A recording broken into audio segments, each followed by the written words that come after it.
하나님 아버지, 오늘도 하나님의 말씀을 전하며 나눌 때에 주의 말씀의 뜻을 더하거나 감하지 않게 하시고 듣는 이들도 더하거나 감하지 않고 제대로 잘 들을 수 있도록 역사하여 주시옵소서. 믿음으로 헌금한 손길들 위에 복을 주시고 저들이 주님 앞에 말씀대로 행하였사오니 약속하신 말씀대로 저들을 붙드시며 풍성케 되게 하여 주시옵소서. 예수님의 이름으로 기도하였습니다. 아멘. 하나님의 말씀은 고린도전서 12장 4절에서 11절까지 말씀을 함께 같이 합독하겠습니다. 고린도전서 12장 4절에서 11절까지 말씀을 함께 합독하겠습니다. 함께 읽습니다. 시작. 은사는 여러 가지나 성령은 같고 직분은 여러 가지나 주는 같으며 또 사역은 여러 가지나 모든 것을 모든 사람 가운데서 이루시는 하나님은 같으니 각 사람에게 성령을 나타내심은 유익하게 하려 하심이라.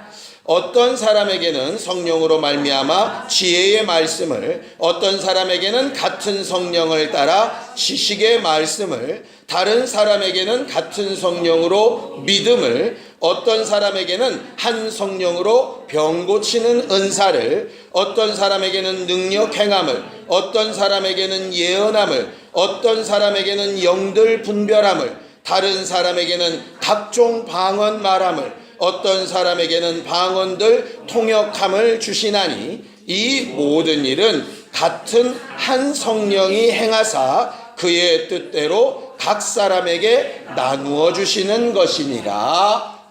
아멘. 우리가 믿는 하나님은 유일하신 하나님이십니다.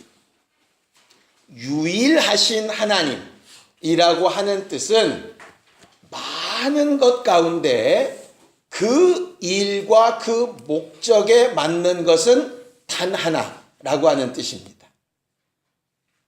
유일하다라고 하는 말은 하나밖에 없다가 아니고요. 여러 가지 선택의 기준이 있는데 그 여러 가지 선택의 기준 가운데 그 목적에 맞는 것은 하나밖에 없다는 얘기예요. 그래서 하나님은 유일하시다 하는 그 말은 세상에 신은 한 분밖에 없다는 뜻이 아니에요. 성경에도 이 세상에도 많은 신과 많은 주가 있다라고 이렇게 가르쳐 말하고 있어요. 그러니까 단일신이라고 하는 것과 유일신은 다른 것이에요. 이게 왜 중요하냐면 신은 하나밖에 없다라고 이렇게 말을 하게 되면 그렇기 때문에 이슬람에서 부르는 신도 그 신이고 우리가 부르는 신도 그 신이고 어떤 종교에서 부르는 신도 그 신이다. 그러니 신은 하나다. 그러니 어떤 종교에 가서나 부르는 신은 하나니까 다 구원이 있을 수 있다. 이것이 이제 요새 유명한 에큐메니칼 운동이라고 하는 거예요. 신은 하나밖에 없기 때문에 어떤 종교를 가든 결과적으로 산봉우리 하나로 다 만난다. 이렇게 되는 거죠. 그러니까 이 종교랑도 연합해도 되고 저 종교랑도 연합해도 되고 그렇게 얘기하는 겁니다. 저는 다른 종교를 믿는 사람들과 단절하자는 얘기는 아닙니다. 그들과도 거래하고 그들과도 친교를 맺고 교제하고 다 할 수 있습니다. 그런데 우리가 믿는 하나님은 여러 신의 이름으로 불리우는 한 분이 아니라 여러 신들 가운데 어떤 목적을 이루는 일에 단 한 분이라는 말이에요. 어떤 부분에서 그러냐? 모든 신 중에 창조하신 분은 그분이 한 분밖에 없습니다. 또 이 세상에 구원을 얻을 만한 이름을 단 하나 주셔서 구원하시는 신도 한 분밖에 없습니다. 이 세상에 살 때 복을 주는 신은 여럿이 있을 수 있습니다. 이 세상에 살면서 도움받을 수 있는 신은 여럿이 있을 수 있어요. 그런데 우리의 영혼을 죄에서 사망에서 영원한 형벌에서 구원할 자는 한 분밖에 없다라고 성경은 말하죠. 그리고 맨 마지막에 그 모든 것을 심판하실 주인도 단 한 분밖에 없습니다. 우리가 믿는 것은 그것이에요. 우리가 믿는 신이 신이고 너희들이 믿는 것은 신이 아니다 이렇게 말하는 게 아니고요. 네 신이나 내 신이나 같다 하는 것도 아니에요. 너희들이 믿는 신이 맞고 우리들이 믿는 신이 맞는데 유일한 부분이 뭐냐면 창조하시고 구원하시고 심판하시는 분으로 유일하다는 것이죠. 이 부분이 우리가 하나님에게 가지고 있는 믿음이에요. 그래서 다른 것은 다 용납하고 다른 것은 다 함께 할 수 있으나 구원에 대해서 심판에 대해서 다른 신이 있다라고 한다면 그것만큼은 아무리 좋은 마음으로도 함께 할 수 없는 거죠. 만약에 그게 가능하다고 한다면 그게 사실 진짜 이단이에요. 그것 이외라면 얼마든지 함께 할 수 있어요. 방법과 방식의 문제는 다를 수 있다 이 말이죠. 오늘 성경에도 말하죠. 은사는 여러 가지가 있을 수 있어요. 내가 받은 은사 저 사람이 받은 은사 다를 수 있지만 성령은 하나예요. 직분은 여러 가지일 수 있어요. 내가 하는 일 저 사람이 안 할 수 있고 저 사람이 하는 일 내가 안 할 수 있어요. 그걸 가지고 맞다 틀리다 하면 안 되는 거예요. 그러나 주인은 한 분밖에 없어요.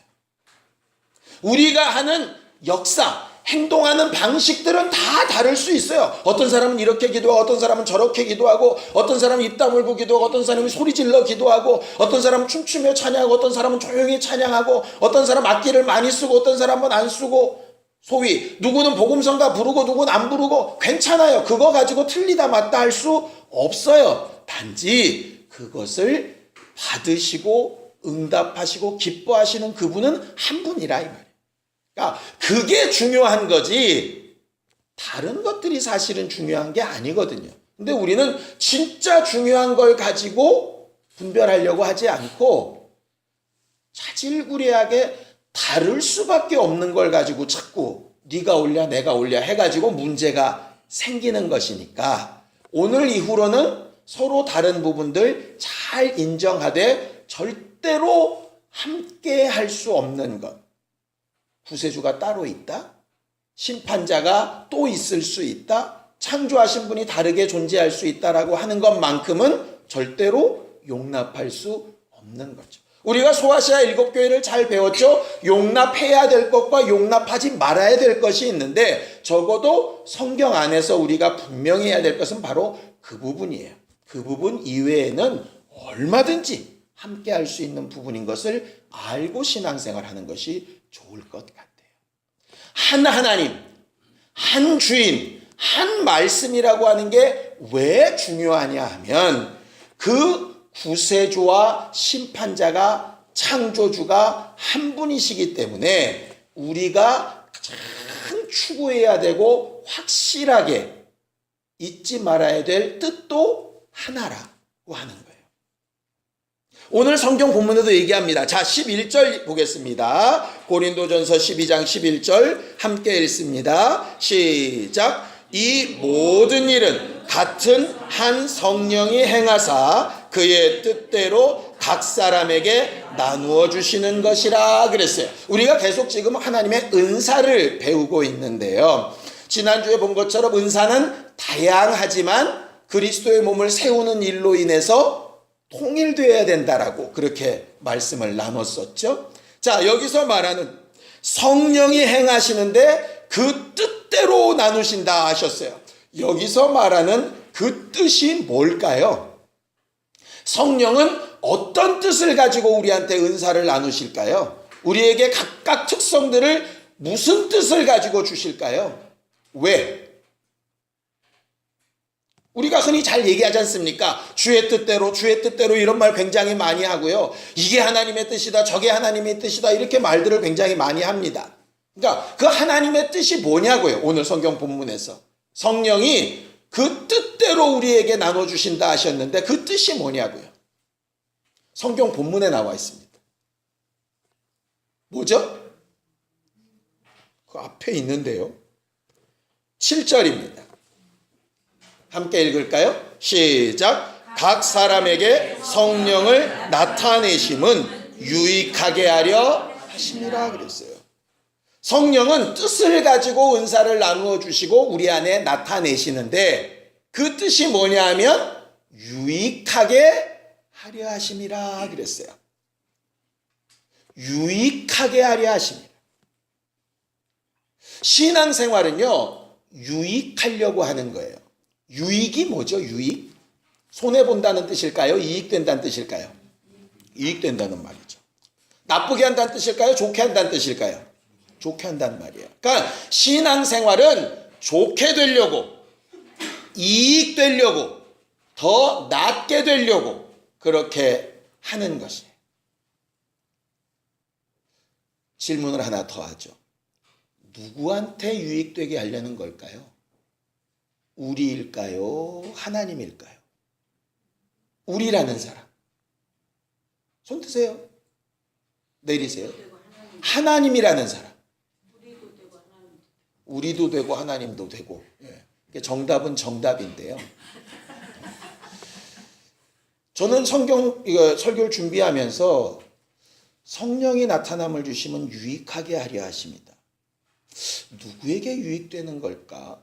그러니까 제 스스로 가진 오해가 있었어요. 어떤 오해냐 하면 저도 모르는 사이에 하나님의 뜻 그러면 하나님께 유익되도록 이라는 생각이 머릿속에 저도 모르게 있더라고. 그러니까 하나님께 유익되도록. 그러니까 내가 신앙생활하는 이유는 하나님께 유익되도록. 그리고 하나님께 유익이 되면 그 대가로 우리한테 부스러기처럼 뭐가 좀 떨어지고 뭐 이렇게. 그러니까 이건 제가 가진 굉장히 큰 오해였어요. 성경을 다시 읽고 찾아보는데요. 분명히 성경은 반대로 얘기를 하고 있더라고요. 성경을 좀 찾아볼까요? 자, 이사야서 48장 17절입니다. 이사야서 48장 17절입니다. 함께 읽겠습니다. 이사야서 48장 17절입니다. 함께 읽겠습니다. 시작. 너희의 구속자시요 이스라엘의 거룩하신 이이신 여호와께서 이르시되 너는 내게 유익하도록 가르치고 너를 마땅히 행할 길로 인도하는 내 하나님 여호와라 그러셨어요. 구약의 하나님은 뭐냐? 우리를 유익하게 하려고 가르치고 인도하시는 분이라 이렇게 되어져 있죠. 그건 구약 아닙니까? 신약에는 뭐라고 얘기하느냐? 성경은 너희에게 유익하게 하기 위하여 주신 책이라고 이렇게 말하고 있어요. 우리가 잘 아는 대로 하나님을 가르치는 별명이 굉장히 많고 설명하는 단어가 되게 많은데요. 요한 1서에 보면 하나님은 무엇이다라고 되어져 있냐면 하나님은 사랑이시다라고 이렇게 되어져 있어요. 많이 들어보셨죠? 하나님은 사랑이시다. 그런데 고린도전서 13장에 보면 사랑의 특성을 여러 가지로 얘기하죠. 그 중에 하나가 뭐냐면 사랑은 자기 유익을 구치 아니하고 이러셨어요. 그러니까 하나님께서 우리에게 사랑이라는 게 뭐냐? 자기 유익을 구하지 않는 거다 이렇게 말씀하셨어요. 그런데 하나님은 누구시냐? 사랑이시래요. 그럼 하나님은 자기 유익을 구하는 분이시겠어요? 우리 유익을 구하는 분이시겠어요? 그렇죠. 그렇게 해석이 돼야 맞는 거예요. 그러니까 하나님은 자기 유익을 구하시면서 우리에게는 사랑은 자기 유익 구하는 거 아니야 이렇게 말씀하실 분이 아니라고. 우리는 그렇게 얘기할 수 있는데 그분은 그렇지 않다 이 말이에요. 그런데 우리는 자꾸 어떤 생각이 드냐 하면요, 하나님은 우리를 유익하게 하시는 분이야 이렇게 얘기를 해놓고 났더니 저 밑에서부터 스물스물 올라와요. 이거 인본주의 아닐까? 어떻게 우리가 하나님을 위해서 존재해야지 하나님이 우리를 유익하시다고 할 수 있어?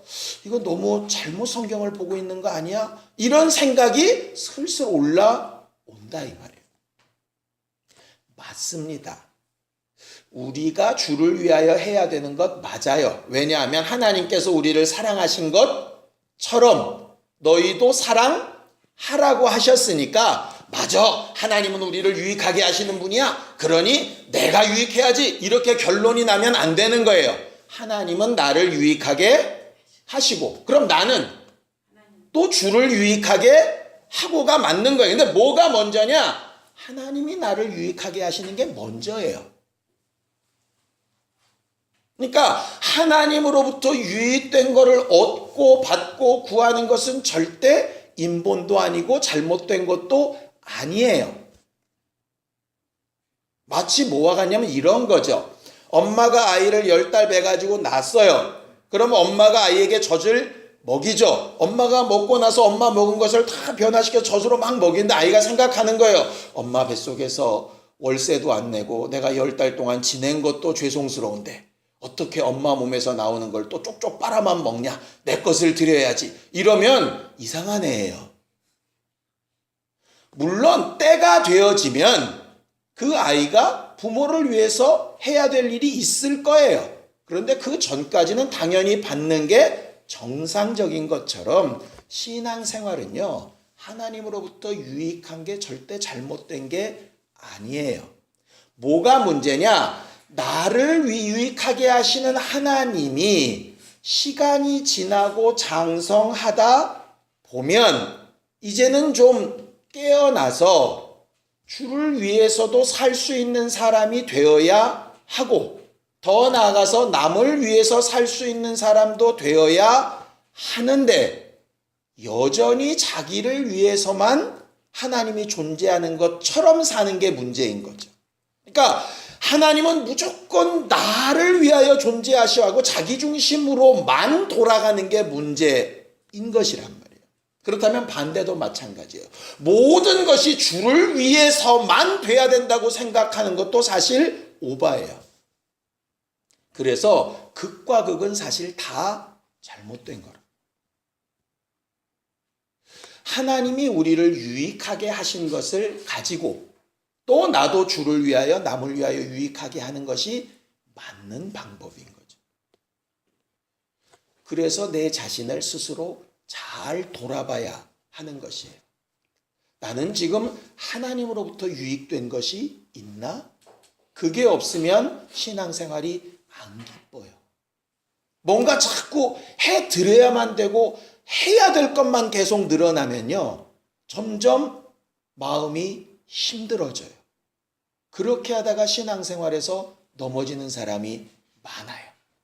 물론 성경은 이렇게도 얘기합니다. 하나님 안에서는 고난도 유익함이라. 시편 119편의 말씀이 있어요. 그런데요, 그 고난도 유익하게 하기 위하여 주신 것이지 그 고난이 유익을 넘어서 낙심이나 실망이 되는 건 옳지 않은 거예요. 제가 간혹 이제 허리가 아프면 물리치료 이렇게 받으러 가거든요. 1년에 한두 번 가는 것 같아요. 너무너무 아팠는데 가면 뜨거운 거 막 올려주고 이렇게 전기로 찍찍찍찍 해주고 뭐 젤 발라서 막 문대주고 막 이거 해요. 기분은 이상한데 하고 나면 좀 편안해지죠. 근데요, 그거 할 때마다 간호사가 묻는 말이 있어요. 뭐라고 얘기하는지 혹시 치료 받아보신 분은 알 거예요. 괜찮으세요? 견딜만 하세요? 왜냐? 전기자극을 막 주는 게 정상이 아니에요.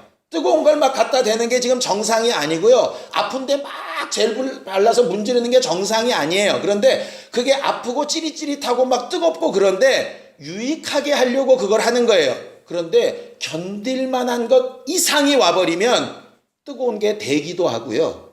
전기 찌릿찌릿한 게 다른 부작용이 생길 수도 있어요. 그러니까 적당한 고난까지만 하려고 묻는 거죠. 그러면 너무 뜨거워요. 그럼 온도를 낮추고 좀 괜찮아요. 그럼 높이고 이렇게 되죠. 그걸 성경은 뭐라고 설명하고 있나 봤더니 이렇게 설명하더라고요. 하나님께서 감당할 만한 시험밖에는 허락하지 아니하시고 도를 넘어서게 되면 반드시 피할 길을 내신다, 이렇게 돼 있어요. 무슨 얘기냐면 하나님과의 대화 가운데 그게 필요하다는 거죠. 하나님이 주신 고난이니까 유익할 거야. 그 이빨을 악물고 참는 게 능사가 아니고요. 하나님, 이 부분은 내가 너무 힘든데요. 얘기하는 게 중요한 거예요. 하나님이 생각할 때는 견딜만 하다고 생각하는데 내가 너무 힘들다 그러면 그분은 바꾸실 수 있어요. 왜? 내가 아직 그렇게 안 됐을 수 있잖아요. 또 할 수 있는데 내가 하기 싫을 수도 있잖아요. 하나님께서 억지로 맡기시는 분이 아니라 이 말이죠. 직분이든 은사든 교회 봉사든 다 그렇게 하시는 거예요. 그 일을 제일 잘하셨던 분이 누구냐면 예수세요. 겟세마네 동산 기도에서요. 하나님, 이것까지는 좀 힘들 것 같은데요. 그거를 3번이나 가서 얘기하시는 거예요. 아니야, 너 할 수 있어. 괜찮을 거야. 결국은 하나님의 마음과 예수의 마음이 동일시되니까 십자가를 지시는 거지 억지로 지시지 않았다고요. 예수님도 그렇게 하셨는데 왜 우리는 억지로 참냐고. 우리한테 유익이 되는 게 아니라 불평과 불만이 막 솟아오르는데 왜 참냐고요. 그러니까 참지 말고 다 불평불만합시다 이 얘기가 아니에요. 유익하게 하는데 목적이 있다면 그럼 내게 뭐가 가장 유익하냐 이 말이에요. 저희도 몇 번 설명드렸죠. 이민 가신 분들이 늘상 하는 말들이 있어요.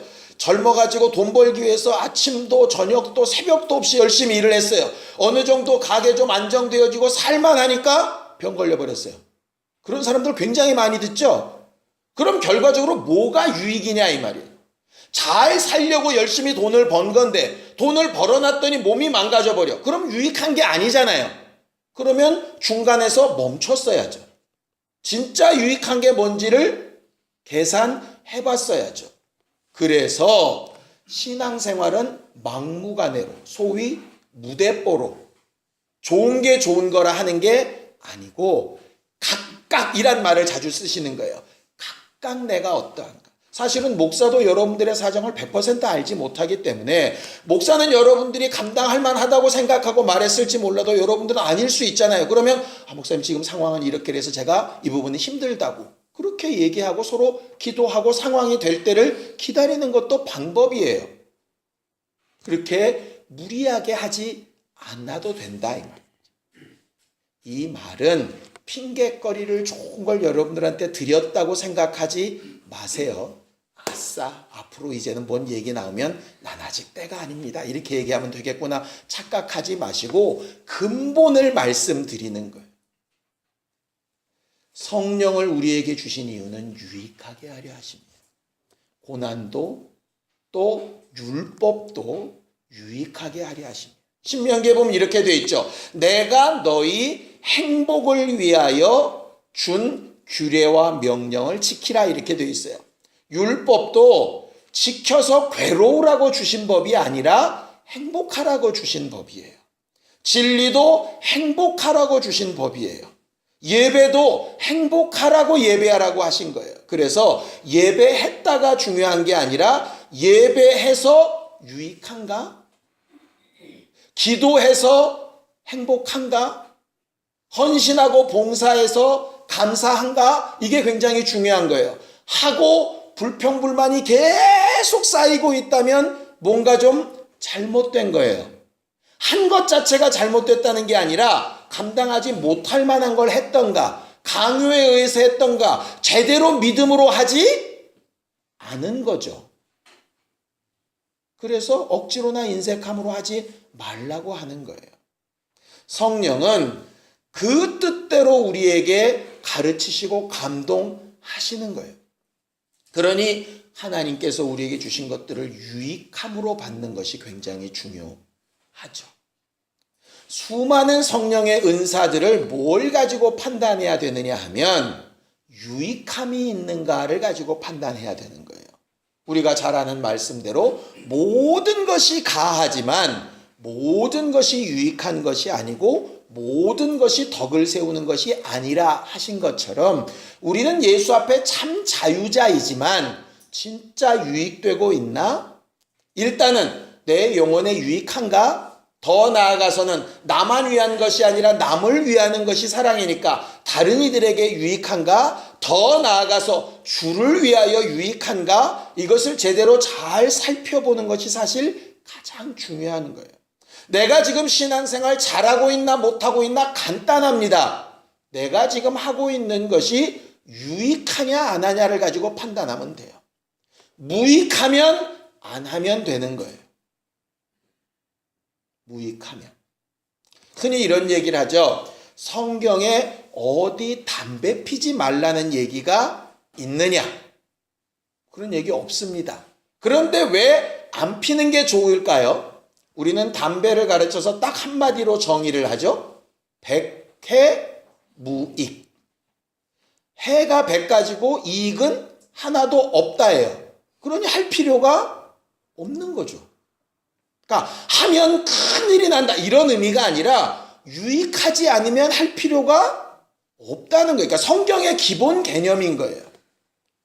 술 드시는 분들이 이런 말씀 쓰시더라고요. 바울도 디모데한테 자주 나는 비위 막 이렇게 헛구역질이 나왔나 봐요. 그걸 위해서 포도주를 좀 쓰라고 했다고, 이것 보라고 성경에서도 술 먹으라 그랬다고 이렇게 얘기를 하는데, 그것도 마셔서 유익하다면 드세요.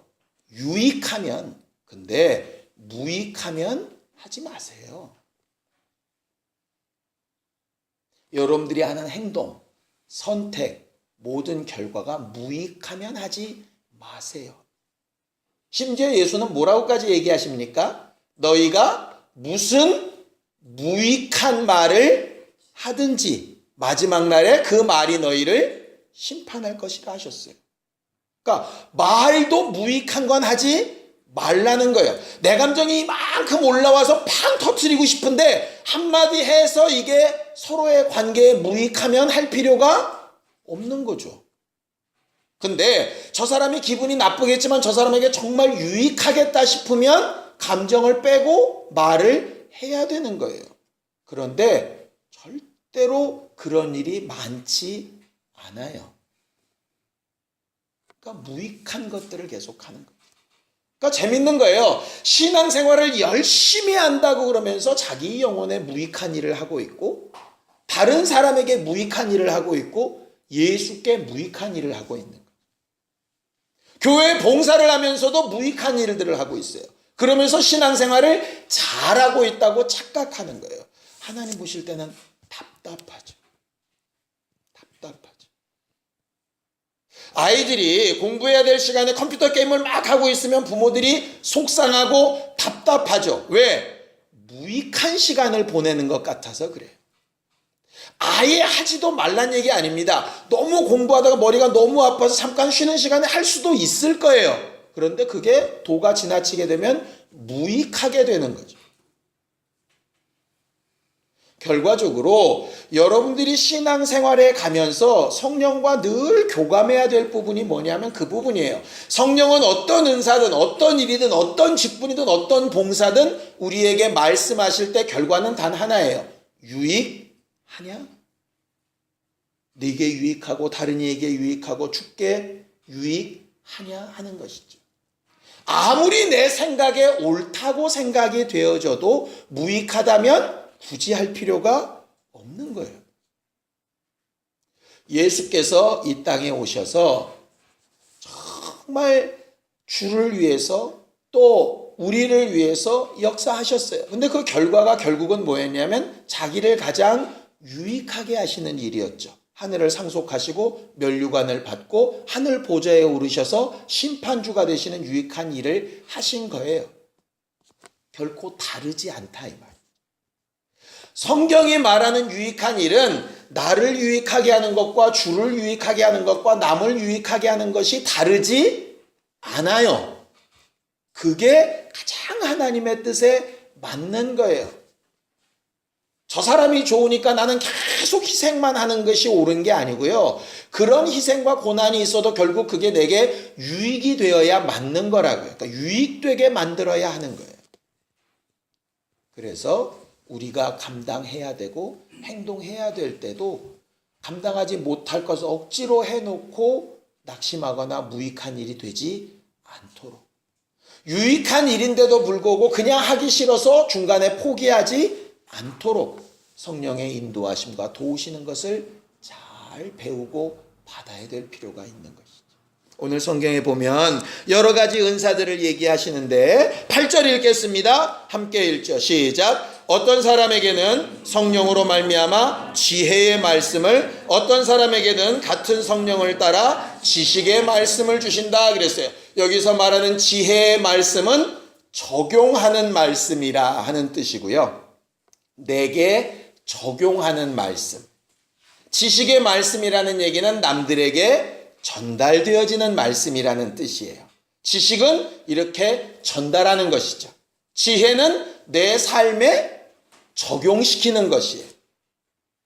그러니까 이런 경우입니다. 나쁘게 얘기하면 자기는 말씀대로 잘 살면서 잘 못 가르치는 사람이 있을 수 있는 거예요. 근데 그건 꽤 괜찮은 거예요. 반대가 더 문제죠.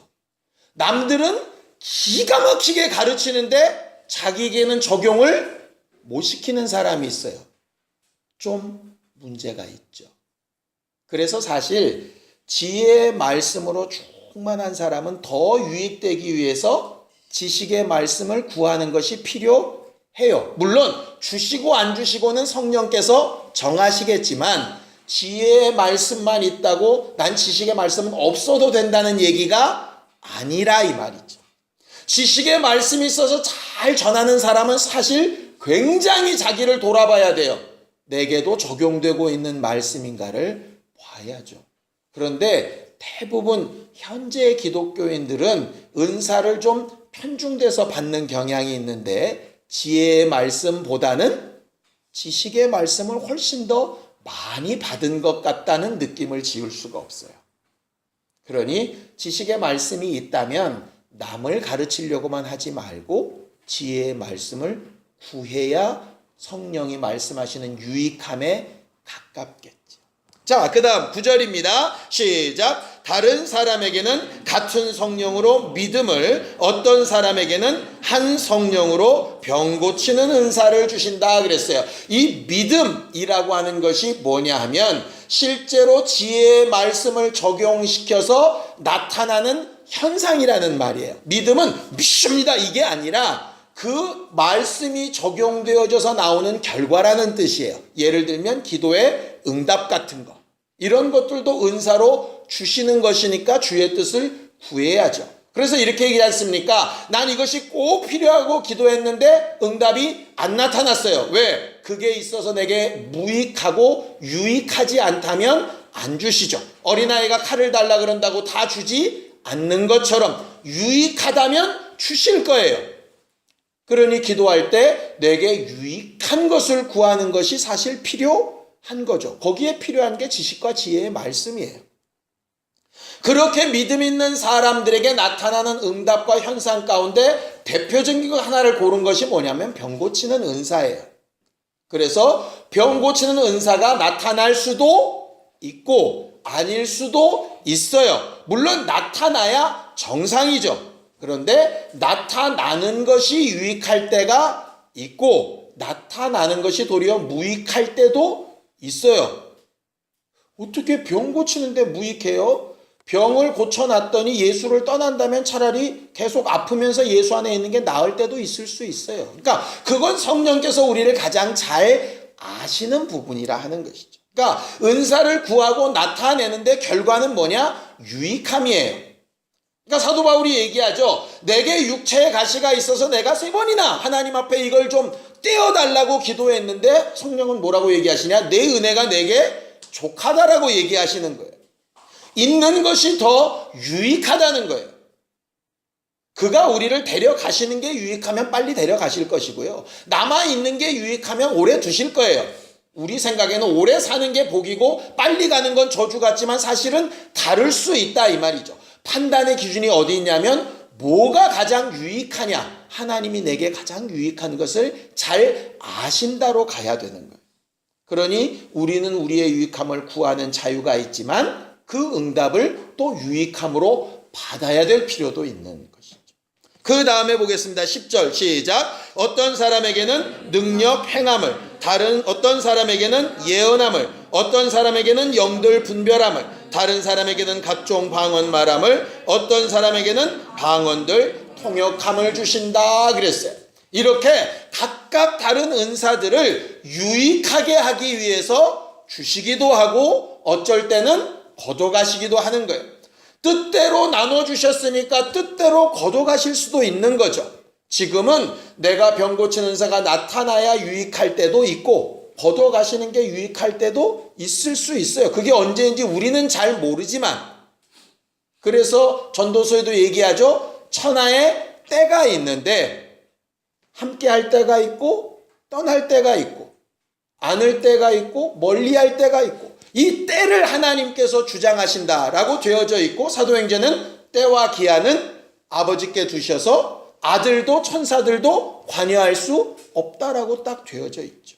결국 하나님께서 그 가장 유익하게 하는 때를 위하여 이끌고 가시는 것을 신뢰하며 가는 게 신앙생활 잘하는 것이. 지금까지 해왔으니 이게 맞는 거야 고집 부리는 게 유익한 게 아니고, 하나님께서 지금 내게 어떤 것을 주고자 유익하게 하시려는가를 찾는 것이 가장 중요하죠. 어쩔 때는 고난이 유익이 될 수도, 어떤 때는 평안함이 유익이 될 수도 있어요. 우리는 가능하면 고난보다는 평안하길 원하죠. 그러니 우리가 원하는 바를 마땅히 기도하고 간구하며 살 거예요. 혹 우리 뜻대로 되지 않을 때가 있다면 잘 생각해 보시기 바라요. 그것으로 내게 유익한가? 주께 유익한가? 다른 이들에게 유익한가? 그렇다면 고난도 유익함으로 받을 수 있는 게 은사예요. 그게 안 된다면 원수가 한 것이니 꺾어야죠. 아무리 옳다 해도 유익함이 없다면 하나님이 원하시는 방향이 아니니 꺾어야죠. 그것이 우리에게 가장 중요한 판단 기준이에요. 하나님 앞에서 우리가 해야 될 바를 제대로 분별할 줄 아는 신령한 우리 모두가 되기를 예수님의 이름으로 축원합니다. 함께 같이 기도하겠습니다. 하나님 아버지, 우리를 유익하게 하시고자 예수를 보내시고 말씀을 가르치시고 성령을 통하여 은사도 공급하여 주신다 하셨사오니, 일평생 사는 동안에 우리 영혼에 또 주의 말씀 앞에 함께하게 하신 교회 위에 유익하게 하는 신앙생활을 하는 사람들이 되도록 도와주시옵소서. 무익한 것은 말이라도 생각이라도 한숨이라도 내어버리게 하여 주시옵시고, 유익한 것은 고난이라도 감당할 수 있는 담대함을 더하여 주셔서 판단도, 마음의 생각과 또 결단도, 행동도, 삶의 결과도 하나님 앞에 참 유익하게 되어진 우리 모두가 되도록 성령의 은사들로 역사하여 주시옵소서. 주께서 우리에게 주신 것들이 있다면 더 낫고 유익되게 하는 것을 구하는 믿음들이 있게 하여 주시옵시고, 그 믿음에 응답하신 주로 인하여 함께 유익하게 되어지는 교회가 되어 그리스도의 몸을 세워나가게 도와주시옵소서. 이제는 우리 주 예수 그리스도의 은혜와 하나님 아버지의 극진하신 사랑과 성령님의 감동하시고 역사하시고 분명케 하시는 능력이 정말 오늘도 유익하게 하시는 주와 함께 하기를 원하는 우리 모두 위에 이제부터 영원까지 함께 있을지어다. 아멘.